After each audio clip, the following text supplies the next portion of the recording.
We are going to be reading Jude next, so let us talk about it. This is going to be a short video because I just don't have a lot of time right now, so I can't delve too deeply into it. The first question, though, is who is Jude? There is besides Judas and Judah, there are actually two people, I believe, named Jude in the scriptures. There's Jude, the apostle of Christ, also called Judas, but not Iscariot. And there is a Jude who is the brother of Christ. Now, in the Epistle of Jude, he introduces himself as Jude, the brother of James. We assume, or scholars assume, that he's talking about James, the brother of Christ, who wrote the Epistle of James. And so we assume that he is the brother of Christ. Now, it does not specify it directly, so this is somewhat of an assumption, but the prophets have at least accepted it themselves, and so we are safe in accepting this assumption as well. Of course, scholars don't always want to agree with this because, again, this puts his epistle before 70 AD when the temple is destroyed. All the writings of the New Testament were written before 70 AD with the exception of the Apostle John. He writes after 70 AD. But scholars like to put it much later on. They don't like these developments to be in the first century for some reason. But there is also a controversy over whether or not Jude is even Scripture. Many early canons didn't include Jude, and it is the least quoted of all the books in the Scriptures by the early church fathers. And so there is some question of whether or not they even believed it was Scripture. But Joseph Smith has affirmed that it is Scripture. We have Joseph Smith's translations for it. And we know that in his translation, Joseph Smith was not opposed to declaring a book in the Bible to be uninspired and not Scripture, because he does this with the Song of Solomon.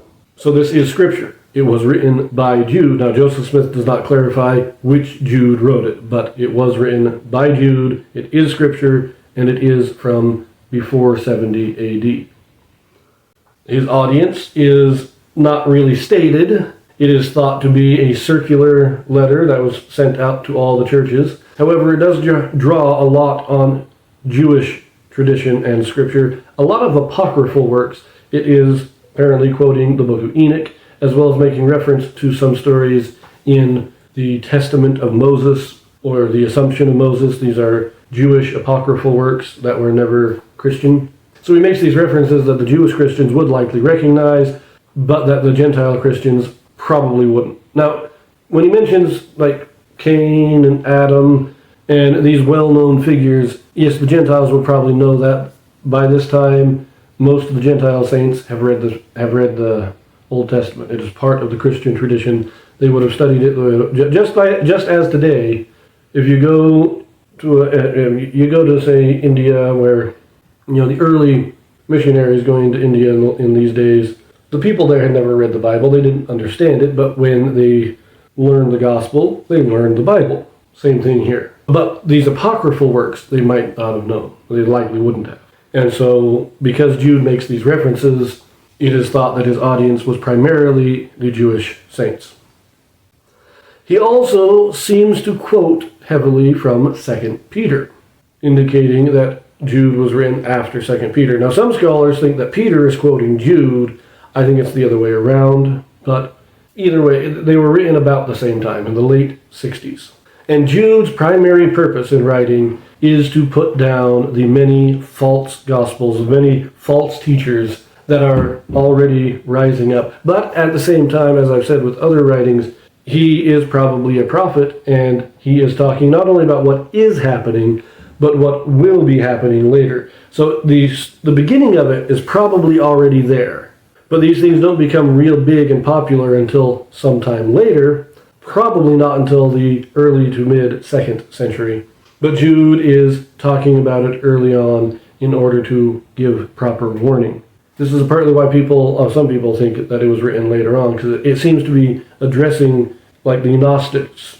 And the Gnostics were not a real strong group until the 2nd century. And so if he's addressing the Gnostics, he would be writing in the 2nd century, logically speaking, unless he's a prophet and he is preemptively writing about what is coming.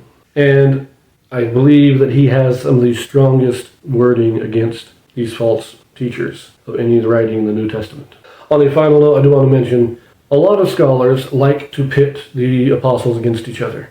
They want to set up early Christianity as though you had Paul's Christianity, and you had Peter's Christianity, and you had James's Christianity, and so on. And Jude is seen as an ally of James, and it is thought by some, which totally reject it myself. We know this is false because these are all scripture, they are all prophets, so they are all truly unified in their doctrine. But scholars want to claim that the Epistle of Jude was written to oppose Paul, in that Jude makes certain references to angels that seem to be in opposition to Paul telling us not to pray to angels. So scholars are all over the place with Jude. Now, I can't tell you where Jude was when he wrote it, how old he was, what was going on in his life. I don't know. I will probably look into it a little later. I'm planning another supplemental video dealing with how all the apostles died, and I will probably include the authors of the books in the New Testament in that. But that is what we have here. Jude is writing this letter in the late 60s, probably shortly after Peter has written his letter. So Peter sends his out in 67.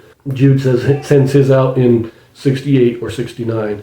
He probably, in my opinion, is in Asia Minor. So Peter writes his letters to Asia Minor. As they circulate, Jude reads it, and he is a leader. He may not be an apostle, but he is definitely a leader in the church. And he gets the letter, he reads it to the people, and we still have these false teachers coming in. And so he then writes his epistle to back up Peter. And he quotes Peter's epistle saying, this is what we're dealing with, this is what we need to put down. We need to put down these false teachings. So now let us read Jude, one of the shortest books in the New Testament.